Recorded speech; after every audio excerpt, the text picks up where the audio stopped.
Gender is an assumption that there are two categories of people, one called male, one called female, and that somehow that this is a basic division of humanity.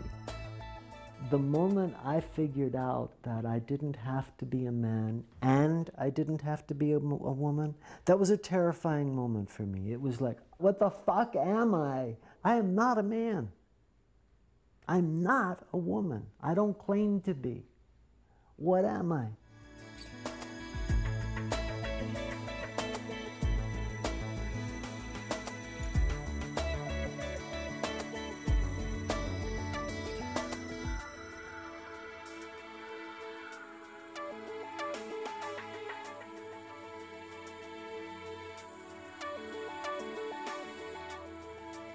Growing up, I was under the same cultural spell as anyone else. I thought, oh my God, I know I'm supposed to be a boy, but it's not working. I first realized when I was in kindergarten. All there was a boys' line and a girls' line, and we were told to line up, and I thought that meant we had a choice. And I looked at what the boys were doing and what they looked like, and it just was icky. And I looked at what the girls were doing, and that just seemed nicer. So I just walked over to the girls' line, and the teacher bent down and she said, oh no dear, that's the line for the little girls. Okay, then I'm a little girl. And she gave me that look that grown-ups can give you. And I knew then that there was something terribly wrong. It's not like I felt like I was a girl. I didn't. I still don't know what girls feel like. But I knew boy wasn't it. So girl had to be, because there was no other possibility in the world. So I led this kind of life where I always felt I was lying to people. And I would pray, please let me wake up and be a little girl. Always.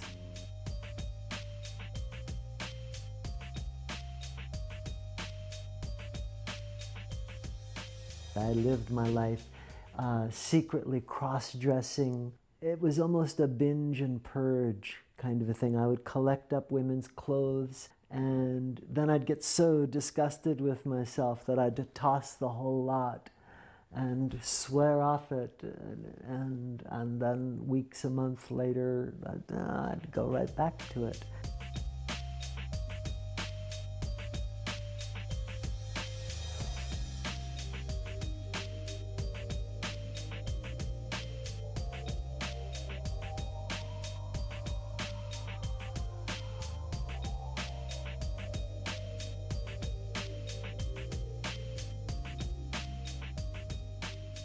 The therapy was really hard for me because what came out of my mouth was, I feel like I'm a woman, but how can I be a woman? I'm still attracted to women. That doesn't make sense. And she got me to see the difference between sexual orientation and gender identity. Sexual orientation answering the question, who am I attracted to? Gender identity answering the question, what do I feel I am? Two very different questions. That was all a little academic for me. Finally, after weeks and weeks of going over this, she says, God damn it, you're a lesbian. I thought, whoa, that's hot.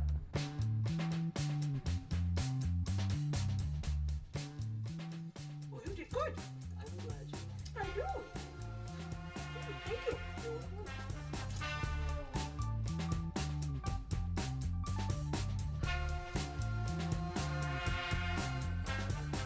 Kate was my first actual relationship with someone who was transgender, but I'd always been really turned on by transgendered people. Some people like men, some people like women. Well, there are some people who prefer people somewhere in the middle. And I think that that's not a fetish, it's a preference. I did have genital surgery, and my penis was in fact turned inside out. So I still have a penis, only mine is an innie, not an outie, right? Do I have a dick? Yes, I have several, but they're all in a drawer underneath my bed. Do I have a phallus? This kind of emblem of male power and privilege. That every single day of my life I'm working at trying to get rid of.